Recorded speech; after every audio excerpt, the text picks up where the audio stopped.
passer en ta présence. Et nous voulons entendre ta parole. Tu as un message particulier pour chacun de nous. Tu as une parole particulière. Tu connais nos vies. Tu connais nos cœurs. Tu connais nos sentiments les plus inavoués. Viens, mets le doigt là où il faut mettre le doigt. Enlève l'aveuglement là où on ne voit pas les choses clairement.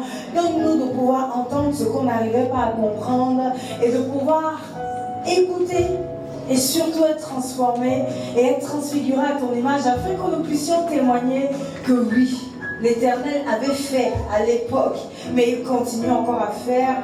Voyez ma vie, je suis le témoignage vivant que Jésus agit encore. Alléluia!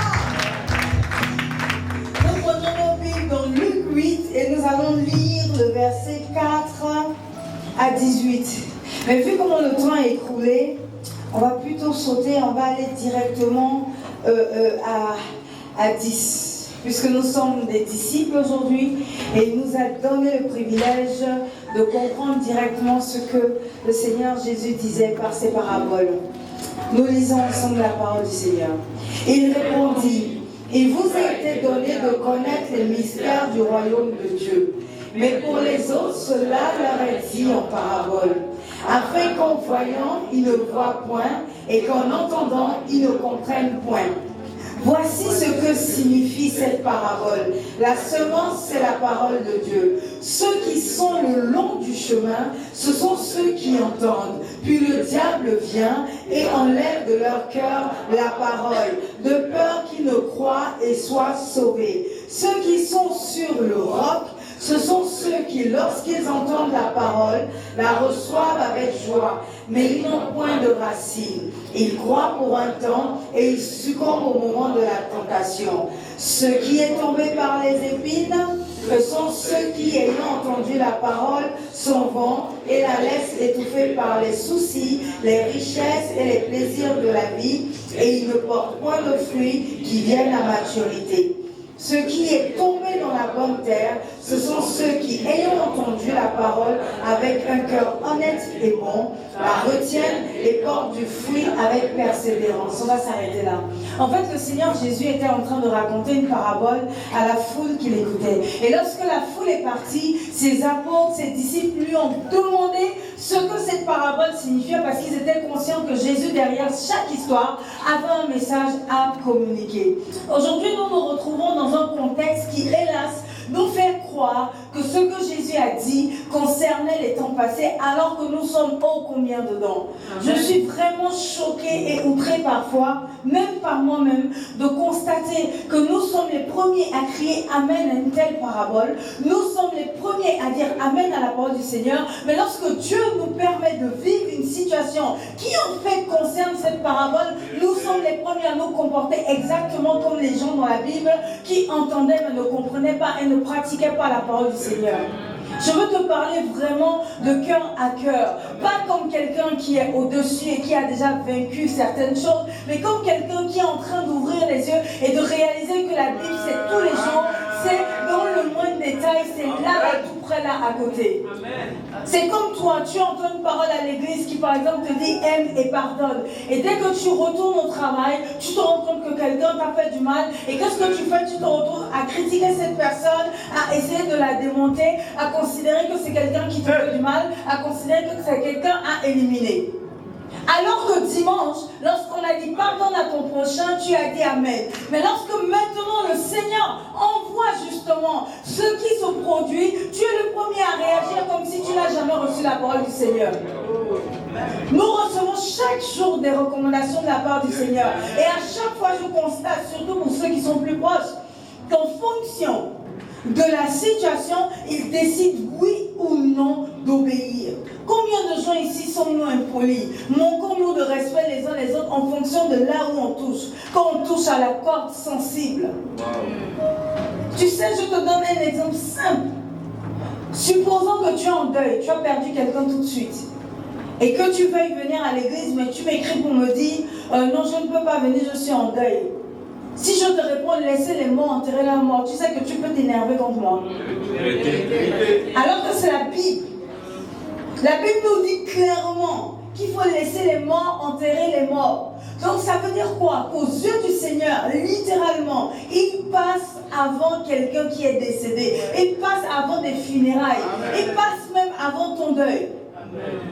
Mais lorsque tu vas te retrouver dans cette situation, tu vas disparaître de l'église pendant 2 semaines, ayant oublié qu'un jour, tu avais dit Amen à cette parole lorsqu'on avait parlé de comment suivre Jésus. Jésus est là au quotidien. Et chaque parole qui est donnée là dimanche est là pour t'abreuver. C'est un pain quotidien qui te permettra justement dans la semaine d'évaluer et de comprendre et de reconnaître Dieu. Combien de gens parmi nous ici, venons à l'église, crions Amen, disons que nous allons être transformés. Mais dès que nous nous retrouvons dans le cadre du travail, pour les adolescents face à nos enfants, pour certaines femmes en difficulté, mères seules, s'occupant seules de leurs enfants, face à la tentation pour avoir l'argent, comment on se comporte? Comment on réagit? On s'assoit sur la parole du Seigneur. Et après on se lève, on ne comprend pas pourquoi on reçoit certains coups. Je vois certains ici qui prennent des décisions, malgré tout ce qu'ils entendent. Et je me dis, le Saint-Esprit me dit, tu vois, chaque jour j'apporte une parole, chaque jour j'apporte une provision. Et combien parmi nous sont déjà venus au culte et puis avons eu l'impression que le message parlait de levons la main. À chaque fois, et moi à chaque fois que je discute avec plusieurs parmi vous, à chaque fois, on me dit toujours, waouh, la parole là était pour moi. Je me posais une question, j'ai entendu quelque chose. Mais qu'est-ce que tu en fais au bout d'une semaine, au bout de 2 semaines, au bout de 3 semaines, au bout d'1 an? Qu'est-ce que tu en fais? Dieu est dans les petites choses. Parce qu'il te dit quoi? Celui qui n'est pas fidèle dans les petites choses ne le sera pas dans les grandes. Il ne va pas t'apporter 1 milliard, il commencera en t'apportant 100 francs, ensuite 1000 francs, ensuite 10 000, ensuite 100 000. À chaque étape que tu remporteras, Dieu pourra te donner encore plus. Parce que Dieu est un Dieu de multiplication. Et il multiplie sur la base du peu. Regardez tous ceux qui ont gagné à la loterie, combien on peut construire, combien on peut se développer? Aucun. Faites des recherches. Tapez recherche sur tous ceux qui ont gagné à la loterie. Parce que justement l'être humain est ainsi. Dieu nous a créés. Il nous a créés de sorte à ce que lorsqu'il nous laisse dans un jardin d'Éden, il nous demande de cultiver. Il ne vient pas crier, l'arbre ne va pas pousser seul, il te donne la semence. Et j'aime beaucoup la chanson de Keith Bloom qui dit que Dieu ne pile pas le foutu. Il te donne de l'eau, il te donne du manioc, il te donne de la banane et à toi d'en faire une boule de foutu. Amen. Exact. Le manioc, ça vient comment? Comme le tubercule. Toi, tu es en train de prier pour avoir le bâton de manioc alors que Dieu t'a donné le tubercule. Notre Dieu est un Dieu de multiplication. Notre Dieu est un Dieu de multiplication. Celui qui sème peu, moissonnera peu. Celui qui sème abondamment, moissonnera abondamment. Parce que lorsque tu sèmes une graine, tu peux récolter 60 fruits. C'est le principe de la multiplication. Qu'est-ce que tu apportes? Qu'est-ce que tu es prêt à sacrifier? Qu'est-ce que tu es prêt à donner? J'ai remarqué que ceux qui n'arrivent pas à encaisser les coups dans la vie, la plupart du temps sont des personnes qui se compromettent dans leur foi. Parce que lorsqu'il n'y a pas de compromission dans ta foi, lorsque l'épreuve vient à toi, il y a toujours une parole, un verset biblique, un psaume, un proverbe, un Matthieu chapitre 5, je ne sais pas, qui vient à ta mémoire et qui te permet de tenir ferme sur cette parole. Je me souviens que lorsque je me suis retrouvée dans une fusillade à Boaké, que j'étais au milieu, je vous assure, le matin on avait prié, le verset qui avait été tiré, c'était que 1000 tombent à tes côtés, 10 000 à ta droite, tu ne seras point atteint. De tes yeux seulement tu regarderas et tu verras la rétribution des méchants. Dès que ça a commencé à tirer, une enfant de quoi j'avais peut-être 18 ou 20 ans, je ne sais même plus. Qu'est-ce que j'ai fait? J'ai commencé, que 1000 tombent à tes côtés, 10 000 à ta droite, tu ne seras pas la tête. Je passais ça comme un mojo, c'est-à-dire c'est mon leitmotiv, tu vois. Hein? Je répétais cette parole-là, je répétais ce verset. Pas que j'avais pas peur, j'avais peur. Mais je répétais la parole, c'est-à-dire je ne réfléchissais plus. Récemment, on allait faire un jeu très effrayant, on appelle ça, j'ai oublié le jeu. On vous enferme dans une pièce, escape game, voilà. Et puis on vous effraie et tout, machin. Je suis allée avec mes filleuls et mes neveux. Et ma filleule, c'est la fille de coach Melo et coach Moïse, donc enfant de pasteur aussi. Donc lorsque on a coupé le courant, elle a commencé à avoir peur. Je vous assure, la petite a 10 ans. L'Éternel est mon berger. dit non, quand je pense que tu veux dire je ne manquerai de rien, quand je marche dans la vallée de l'ombre de la mort, mais en fait elle s'arrêtait au premier verset. Elle a oublié, quand je marche dans la vallée de l'ombre de la mort, je ne crains ton bâton dans la suite, je ne crains aucun mal. C'est ce qu'elle voulait réciter. Mais elle sait que dans le psaume 23, là, il y a la protection. Donc la petite, son réflexe, l'éternel est mauvais, elle a juste comme on était convaincue qu'elle allait prier en langue. Et tu vois, après le Saint-Esprit dit, tu vois, elle a tellement fait ça que les gars du jour ont arrêté le jeu. Wow. Ils ont dit, bon, on va faire la version soft et tout. C'est une sorte d'exercice. C'est-à-dire, face à sa détresse, elle s'est appuyée sur ce que ses parents lui ont dit. Ses parents lui ont dit que Dieu va toujours te protéger. Psaume 23. Tu comprends? Son environnement fait que même si elle ne comprend pas ce qui se passe, son premier réflexe est de prier. Amen.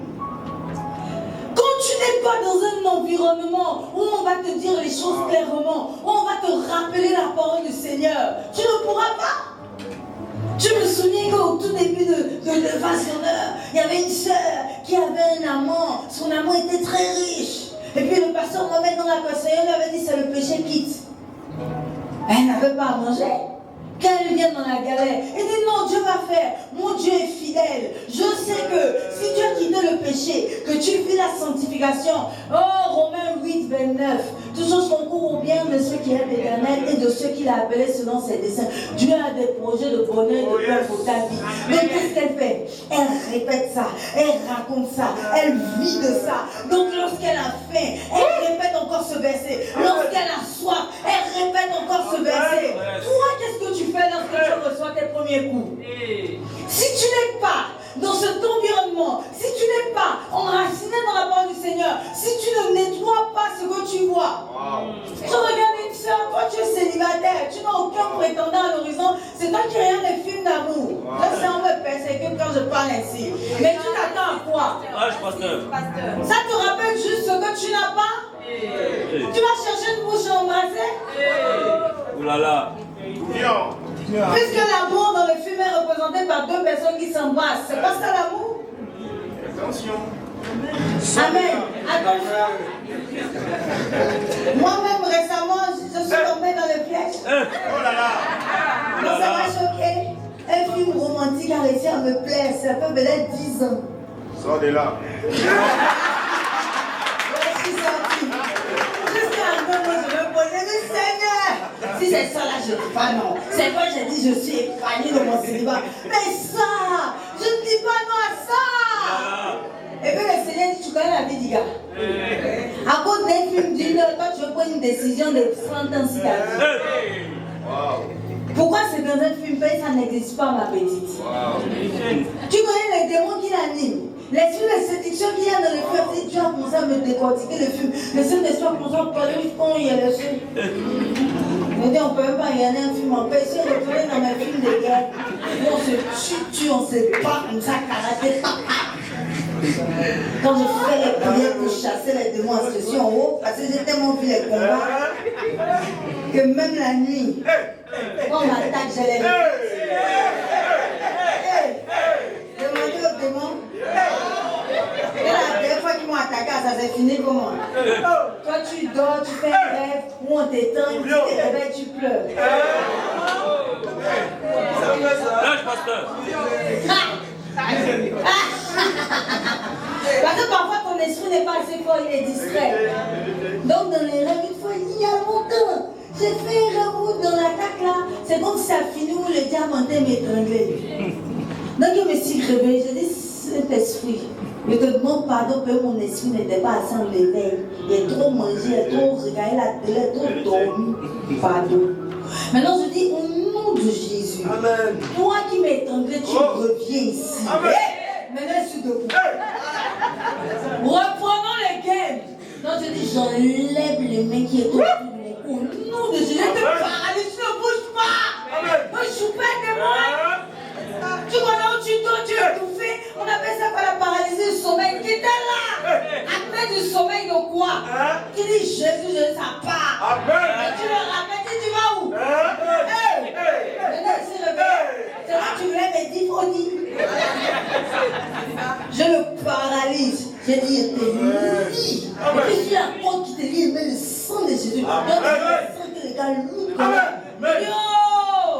finalement, je n'écoute pas les démons parler. Il va me dire quoi? Il met le feu déjà dans ta bouche. Amen. Et puis il dit là comme ça, donc moi, si on te dormir, vous venez m'attaquer. Et puis je reporte à pasteur Mohamed qui dit, oh, qu'on t'attaque, il ne faut pas vaincre juste le démon, il faut appeler tous les démons du quartier, de la ville, pour faire une razzia. Donc la parole a revenu, on fait, tous les démons du quartier, je les appelle dans ma chambre, au nom de Jésus, vous êtes là. Là, ça fait retrouvaille. Donc il y en a, mais peut-être ils allaient chez le voisin, battre. Parce que tu sais, les dommages collatéraux. Je dis maintenant, regardez, moi là, ici la fille de Jésus, Jésus est de moi. Au nom de Jésus-Christ déjà, je sens qu'on m'a fait du couper ici là. Je dis, mets le feu, pour faire le couper, pour moi, on fait cuire d'abord la viande. Je vous fais cuire au nom de Jésus. Le feu est sur vous, le feu là, il m'a dit le feu pendant 10 minutes, mon fou. Le feu, il est le feu. Qui peut contester avec Jésus? Si tu me connais, tu as déjà filé les zézés. Quand je finis de mettre le feu comme ça, le feu, puis ouf! Et là, ils sont cuits à point. Je n'en vais passer à la découpe. Je dis au nom de Jésus, je prends la parole, l'épée de la parole de Dieu. Tu as été vaincu à la croix de l'agneau. Oui, nous avons vécu par le sang et par notre témoignage. Le sang de Jésus est là, propre. Mon témoignage, je dis aussi, est péché, pardon, Seigneur. Faut oublier. Donc le témoignage est propre. Je dis, vous découpe. Je fais du couper, du choukouya, du méchoui, portion par portion. Je vous découpe dans le détail. Découper. Je crée chanson, découper.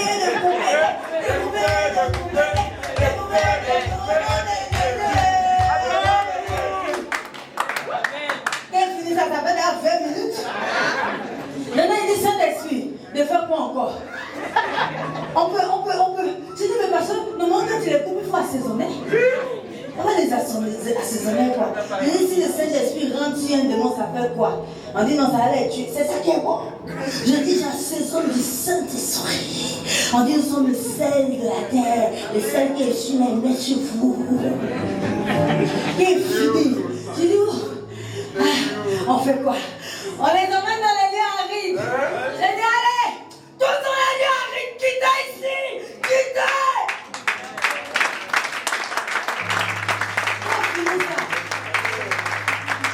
Quelqu'un m'attaque.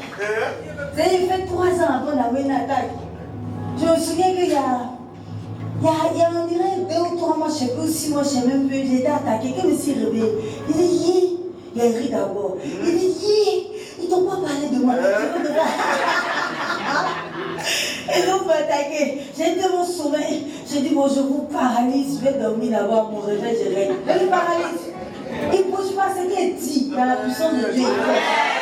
Quand tu joues ta parole, le temps qui me réveille, quand je ne suis pas inspirée, c'est comme ce jour-là, j'ai des rendez-vous. J'ai dit, vous avez la chance.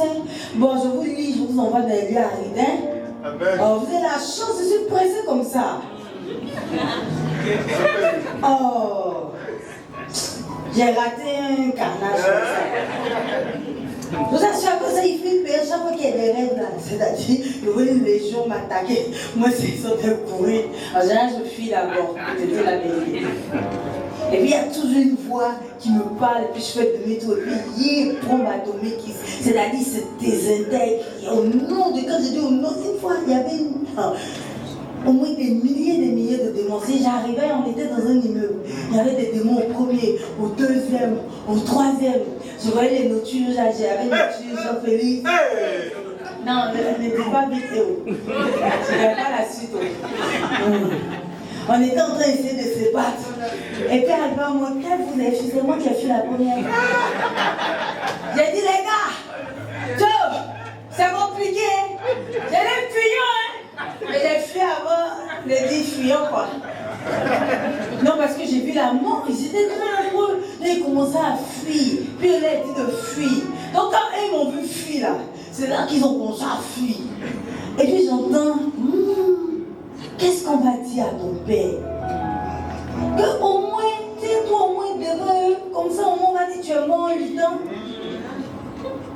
Je me suis arrêtée et dit, éducation chrétienne aussi. Non, dans les deux, il dit éducation chrétienne fatiguée. Ça, c'est mon éducation qui m'a rappelé, c'est même pas. Et puis quand j'ai fait demi-tour, et je vois tout le monde avait laissé les immeubles là, puis maintenant ces gens, je vois des milliers de démons, puis les gars me regardent, puis ils sont. Et puis au moment où j'entends quelqu'un qui va dire non, oui, c'est les films qui regardent, peut-être qu'ils regardent les films de rêve. Non, ça influence les rêves. Donc au moment, oui, le pasteur fait les films dans ses rêves. Et donc au moment où eux tous doivent m'attaquer pour me terminer, au moment où je dis, en tout cas, dites-lui à mon père comment je suis morte. J'entends, oui, Terminator. J'entends maintenant une voix qui me dit, mais qui t'a dit que c'est toi qui combats? Dis juste au nom de Jésus, mais alors sans aucune conviction, avec une tremblotine, une voix tremblote. J'ai juste dit, au nom de Jésus. Quand il dit au nom de Jésus, puis je fais genre, j'ai mourir, je vais se désintégrer. Il dit, qui? Mais c'est qui, les gars? Revenez! Le nom de Jésus est plus puissant! Et puis les gars sont revenus, et puis j'arrive sur eux. Au nom de Jésus, vous êtes désintégrés. Au nom de Jésus, désintégrés.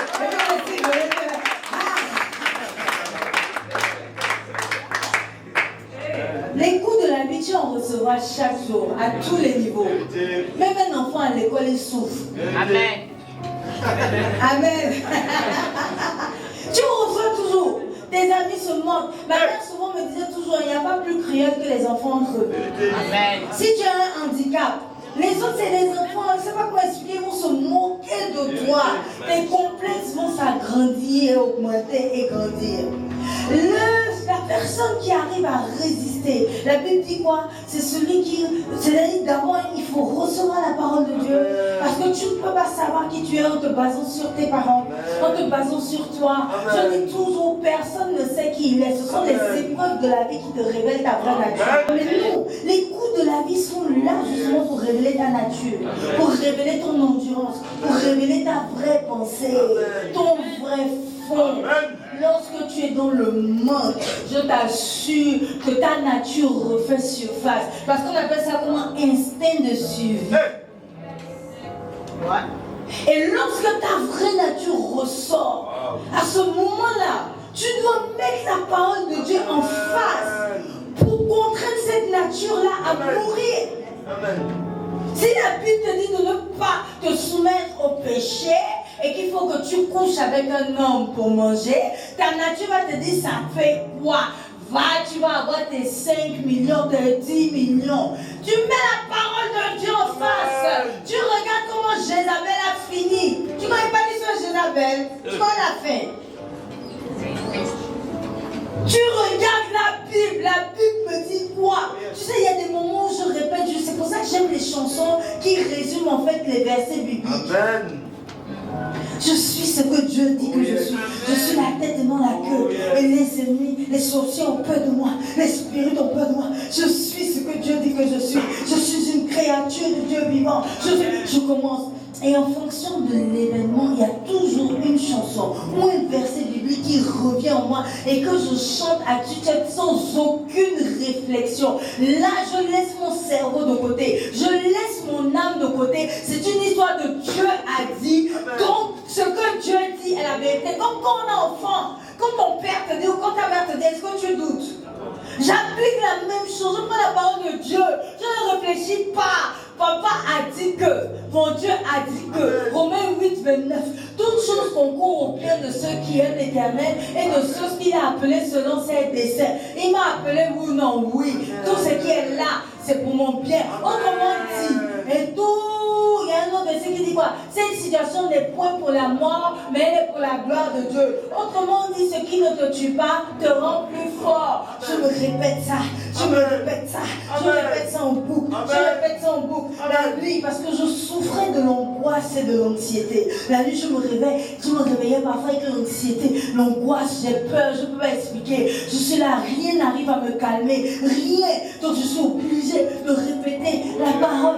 Ta roulette et ton bâton me rassurent. Ta roulette et ton bâton me rassurent. Ta roulette et ton bâton me rassurent. Ta roulette et ton bâton me rassurent. Je ne réfléchis pas à la situation, je dis juste la parole de Dieu. Parce que je sais que la répétition étant pédagogique, tôt ou tard, je vais y croire. Tu deviens ce que tu contemples. Je donne encore l'exemple au premier culte. Un couple qui a adopté un enfant. Je vous assure, 10 ans plus tard, l'enfant ressemblait physiquement et au père et à la mère, à tel point même qu'il ressemblait au neveu des parents. Et je disais, le Saint-Esprit disait, tu vois, et c'est pour ça que je crois fortement à l'adoption. Et Dieu me disait, tu vois, à force de contempler ses parents, il est devenu ses parents. Qu'est-ce qui fait qu'on dit que tu ressembles à tes parents? C'est pas forcément le physique. Non. À force de rester ensemble, vous avez les mêmes tics, vous avez la même façon de rire, vous avez la même façon de réagir. Et donc, ceci fait que vous devenez comme vos parents. Quand tu contemples la parole de Dieu, tôt ou tard, la parole de Dieu devient vie en toi. Amen. Tu pourras encaisser n'importe quel coup. Amen.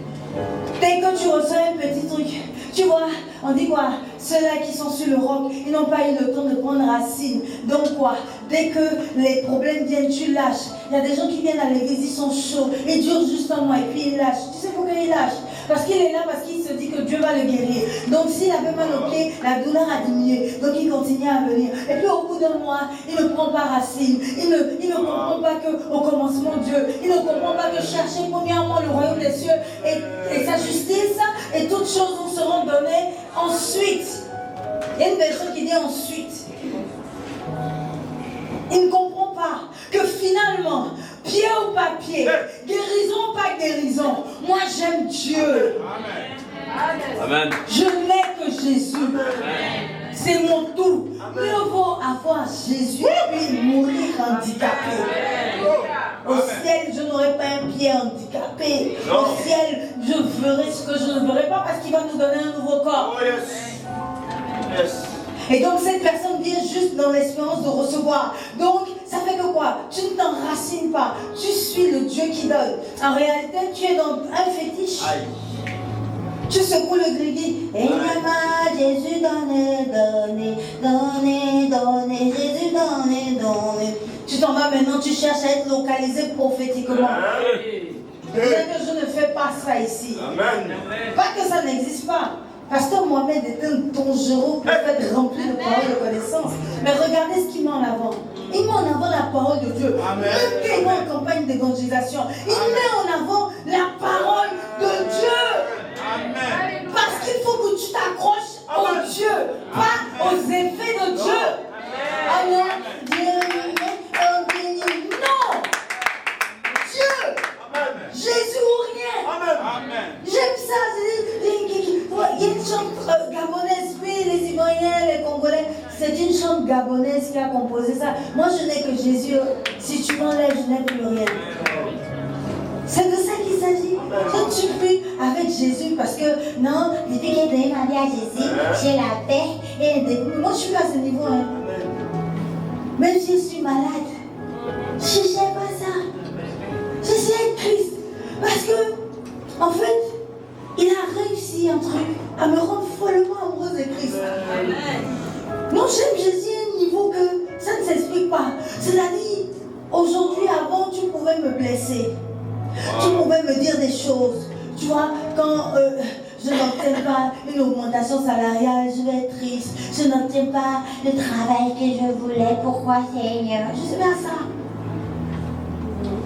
Mon dernier travail, on me menaçait de me licencier. Je les regardais les trous. Parce qu'ils n'ont rien compris. Moi, c'était en train de prier pour savoir si je dois faire le ministère à plein temps ou s'il veut que je travaille encore. Jésus n'a qu'à me dire parce que l'église commençait. Donc, j'étais vraiment perdue, Seigneur. Tu veux que je ne fasse que ça? Ou bien que je travaille? Jean-Fils m'était venu me voir pour dire Anna, tu vas devoir faire que ça. Hein? On va s'occuper de toi. Donc, tu aussi à venir, mais t'es même fâché. Mais moi, j'étais cadre dirigeant, je ne suis pas venue à Christ, genre, j'ai des problèmes, je souffre négatif. J'étais patronne. Petit patron. Je ne suis pas un pasteur pauvre qui est à cause de jusqu'à présent, c'était un client qui me va dire non, mais Anna, t'es pas pasteur quand même. J'ai un de mes anciens que j'ai dit non, Anna, arrête.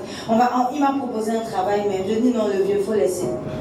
Actuellement, là, je ne vends plus les produits. Je ne fais plus ça. Ma bouche, là, c'est pour vendre les bienfaits des gens. Et gratuitement. Parce que Dieu m'a donné, ça c'est une grâce que Dieu m'a donné, la bouche. Depuis petite. Non, je parle. Je connais parler. Je peux te regarder, c'est comment présenter le tout pour que tu prennes. C'est pour ça que quand il prêche Jésus, quand il évangélise, les gens ont du mal à refuser. Parce que tout y est. Oh non, un paquet, et je fais une petite étude de marché. Savoir quels sont les besoins pour apporter le produit qui répond aux besoins. Le produit, c'est Jésus-Christ. Il y a Jésus-Christ Seigneur, il y a Jésus-Christ Sauveur, il y a Agneau, il y a Lion, il y a Souverain Sacrificateur, il y a Étoile Brillante du matin. Quelle version t'arrange? On met ça en avant, comme ça le produit te paraît suffisant pour répondre à tes besoins d'hygiène. Et ne vends plus autre chose actuellement ma bouche pour Jésus.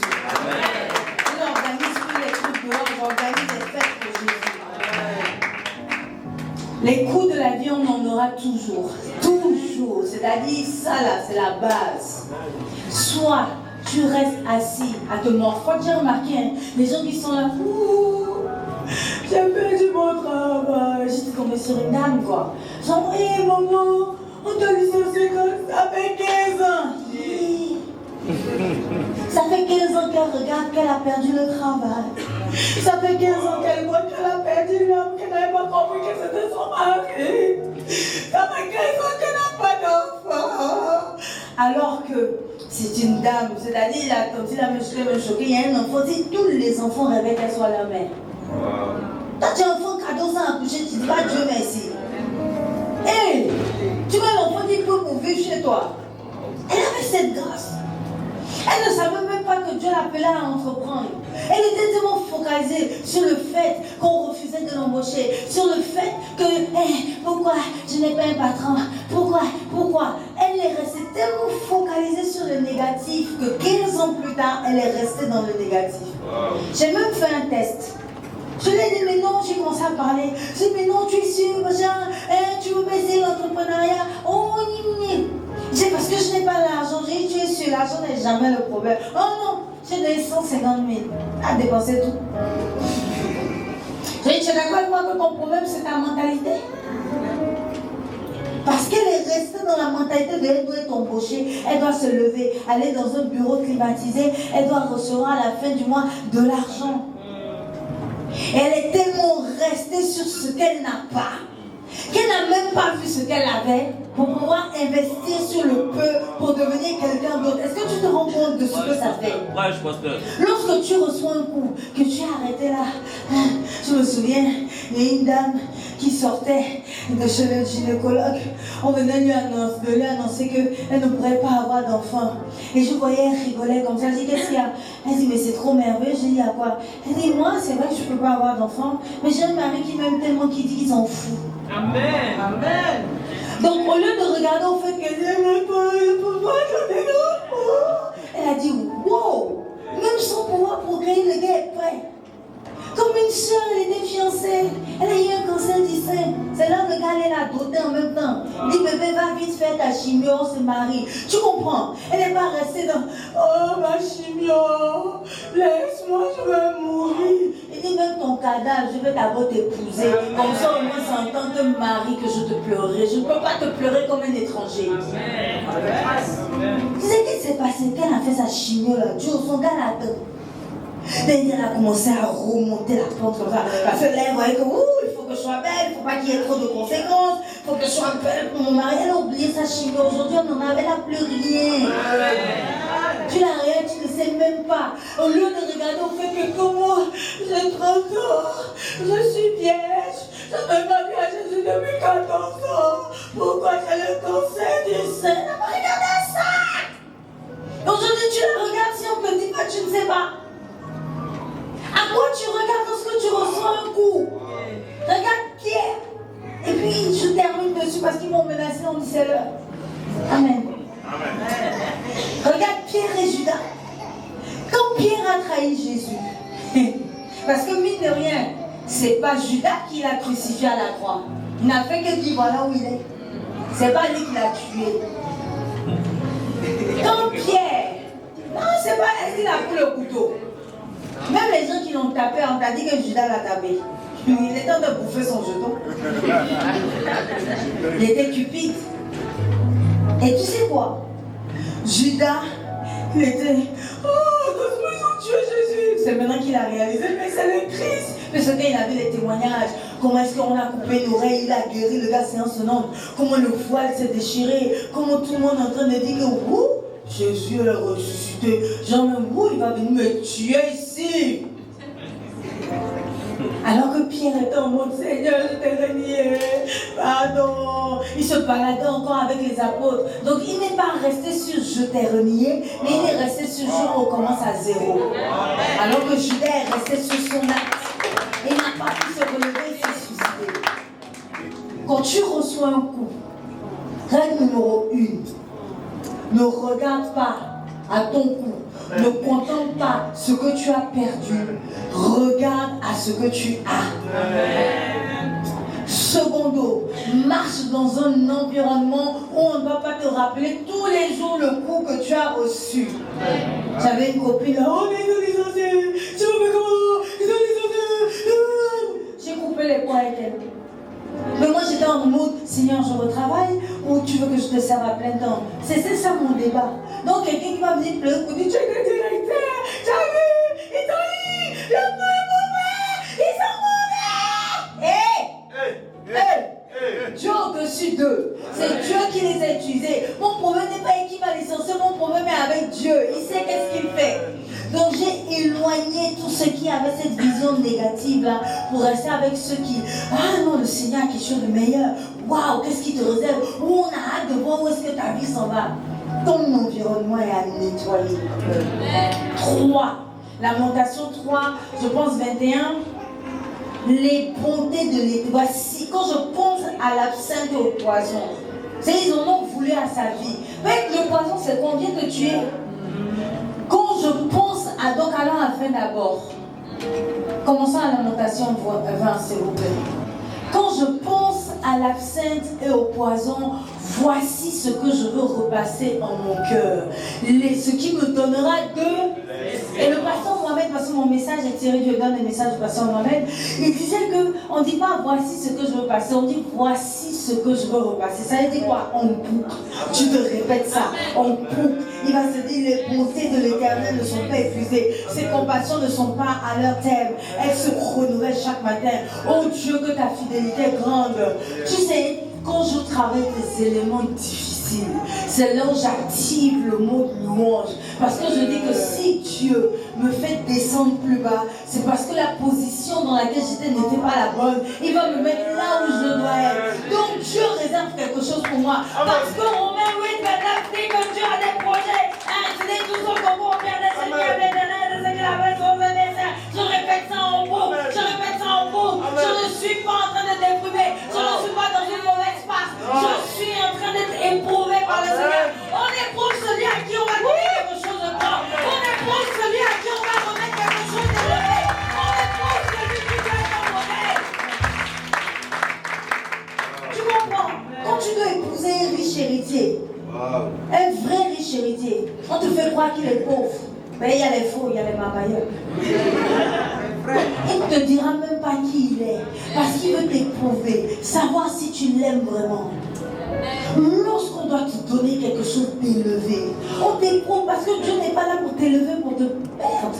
Mais toi, dès qu'on t'éprouve, c'est toi qui donnes les coups, qui te bats comme ça, tu te débats. Ne comprenons même pas que Dieu est en train de te déshabiller pour te rhabiller. Je n'oublierai jamais David. Lorsque Saül l'a habillé de ses vêtements royaux, David n'arrivait pas à marcher avec David, les a enlevés. Est-ce que tu comprends que lorsqu'une tenue n'est pas à toi, pourtant il avait la royauté en lui, ce n'était pas le temps. On a dû lui enlever, c'est-à-dire il a dû enlever pour pouvoir combattre tel qu'il est, pour justement passer ses classes. Parce que si Dieu te fait directement aller en haut, ça va te perdre. Il t'a mis la vie de la royauté pendant un moment pour te montrer ce que tu vaux. Il te ramène maintenant là dans le lieu secret avec ton ministère pour que tu fasses maintenant tes classes, pour maintenant dire, allez me laver dans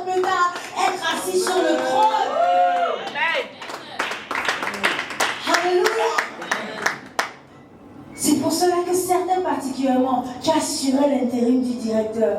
Le directeur a démissionné. Tu pensais que tu allais avoir sa place. On t'a ramené à ta position. Tu sais pourquoi? Tu as appelé le directeur, mais tu n'es pas encore prêt. Yes. Ce n'est pas encore ton temps.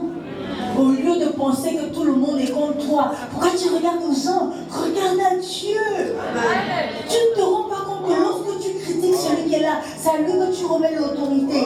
Adam a critiqué Ève. C'est pour cela qu'aujourd'hui, regarde bien les malédictions de chacun. Adam, il en a maudit, on dit tu vas travailler à la sueur de ton front. Ève, la seule malédiction qu'on lui a donnée, c'est qu'on a dit qu'elle va être liée à son homme. C'est-à-dire qu'à l'époque, ses yeux n'étaient pas fixés sur Adam, il avait une certaine indépendance. Donc la dépendance de la femme vis-à-vis d'Adam est une malédiction. Regardez bien. Et tu sais la meilleure. Et à elle on dit que ta descendance écrasera la tête du serpent. En fait, comme il a critiqué Ève, c'est à Ève que Dieu a remis le pouvoir. Et comme Ève aussi a critiqué Satan, c'est à Satan que Dieu a remis la terre. Wow. Est-ce que tu réalises que lorsque tu critiques, lorsque tu accuses quelqu'un, lorsque tu mets tout sur la personne, tu es en train de lui donner l'autorité et le pouvoir. Amen. Ne fais plus jamais ça. Amen. Monte, élève-toi, laisse tomber, passe à autre chose, monte. Amen. Les plus grands sont ceux qui sont capables de faire fi du mal que tu leur as fait, de pouvoir s'asseoir avec toi et obtenir le meilleur de toi. Amen. Ceux qui sont en position d'autorité sont des gens qui sont habitués à être critiqués, sont des gens qui sont habitués à aller à contresens, à contre-courant, parce qu'ils ont de l'avance, ils sont des leaders, ils sont dans une position élevée. Le temps que les autres comprennent, ils ont déjà 15 ans, 20 ans d'avance. Monte!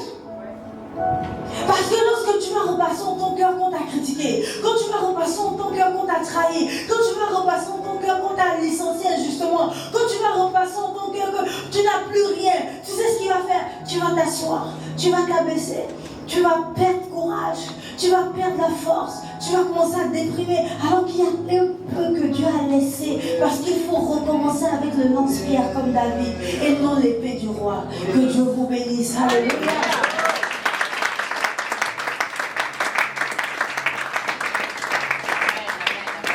Amen. Nous allons prier par rapport à cette parole. Tu as forcément reçu quelque chose du Seigneur. Alléluia. Merci Esprit de Dieu. Merci pour ta grâce.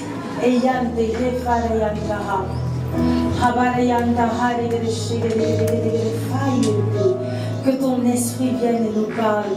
Que ton esprit vienne et nous transforme. Esprit de Dieu, transforme-nous. Esprit de Dieu, transforme-nous. Esprit de Dieu, transforme-nous. Délivre-nous, décharge-nous et donne-nous d'être réellement transformés afin de pouvoir nous relever même au creux de la tempête, afin de comprendre que ce que nous avons perdu, c'est toi qui l'as permis parce que nous n'étions pas prêts, ce n'était pas le temps et que chaque chose en son temps. Il y a un temps pour toutes choses. Nous avons vu l'espérance. Cette espérance nous donne des tips sur notre avenir, sur notre appel, mais nous devons te laisser nous transformer encore dans les lieux secrets. Ça veut dire que le cœur n'est pas encore prêt. Ça veut dire que l'esprit n'est pas encore prêt. Ça veut dire qu'il y a une occasion de chute encore en toi. Merci Père éternel parce que tu nous transformes, tu nous guéris, tu nous délivres. Au nom puissant de Jésus, nous avons prié. Ensemble, nous disons un grand Amen.